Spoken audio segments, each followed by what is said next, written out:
విషయంలో ఓ కంప్లైంట్ ఉండేది. సినిమాకు హీరో ఎంత ముఖ్యమో హీరోయిన్ కూడా అంతే ముఖ్యమని. నిజమే, కథలో హీరో తర్వాత హీరోయిన్ కే ఎక్కువ ప్రాధాన్యం ఉండాలి, ఇవ్వాలి. కానీ అది అన్ని సినిమాల్లో ఉండటం లేదు. అందరూ దర్శకులు అలా స్క్రిప్ట్ తయారు చేయటం లేదు. కథ మొత్తం హీరో చుట్టూనే తిప్పుతున్నారు. మధ్యలో ఓసారి అలా కనిపించి ఓ పాటలో అందాలు ఆరబోసి మాయమవుతున్నారు. 100% సినిమాల్లో ఇలా జరుగుతోంది. దానివల్ల చాలా మంది హీరోయిన్స్ ఎప్పుడు వస్తున్నారో ఎలా వెళ్ళిపోతున్నారో తెలియటం లేదు. కానీ ఇద్దరు స్టార్ హీరోయిన్స్ మాత్రం రెమ్యునరేషన్ కాకుండా లాభాల్లో వాటా కూడా అడిగే రేంజ్లో ఉన్నారు. వాళ్ళెవరు, ఏ సినిమాకి ఇంతగా డిమాండ్ చేస్తున్నారనే ఇంట్రెస్టింగ్ డీటెయిల్స్ మీకోసం. సినిమా అనేది పక్కా కమర్షియల్ ఎలిమెంట్స్ తో తీస్తూ ప్రేక్షకులకు వినోదాన్ని అందించేది. కథనాలు ఎంత ముఖ్యమో అందులో కనిపించే పాత్రలు అంతే ముఖ్యం. మరీ ప్రధానంగా హీరో, హీరోయిన్. అయితే కొన్ని సినిమాలలో హీరోయిన్ కి ఉండాల్సిన ప్రాధాన్యత ఉండటం లేదు, దక్కాల్సిన గౌరవం, సరైన పారితోషికం అందటం లేదు అనేది కొన్ని సందర్భాల్లో వినిపించే మాట. ఇది నిజమే అని కొన్ని సినిమాలను చూస్తే అనిపిస్తోంది.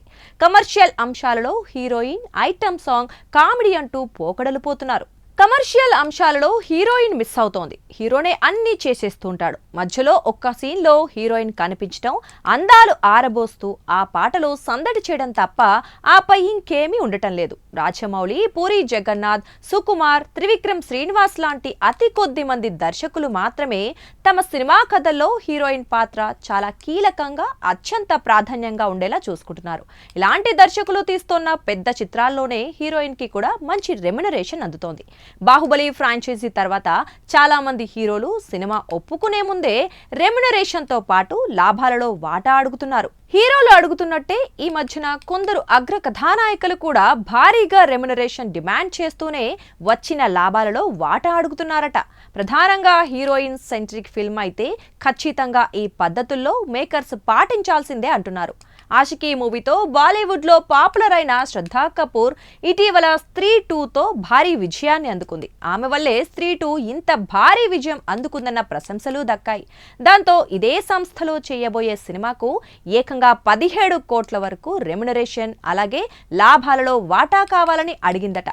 ఏక్తా కపూర్ కూడా అందుకు ఒప్పుకొని వీరి కాంబోలో కొత్త ప్రాజెక్ట్ కి రెడీ అయినట్లు తాజా సమాచారం. సౌత్ లో ఇప్పుడు హైయెస్ట్ రెమ్యునరేషన్ తీసుకుంటున్న హీరోయిన్ నయనతార. బాలీవుడ్ లో కూడా ఇటీవలే ఎంట్రీ ఇచ్చిన నయన్ రెమ్యునరేషన్ నిన్న మొన్నటి వరకు 15 కోట్లు ఉండగా, తెలుగులో అనిల్ రావిపూడి, మెగాస్టార్ చిరంజీవి కాంబోలో రాబోతున్న మూవీకి ఏకంగా 18 కోట్లు రెమ్యునరేషన్ డిమాండ్ చేస్తోందట.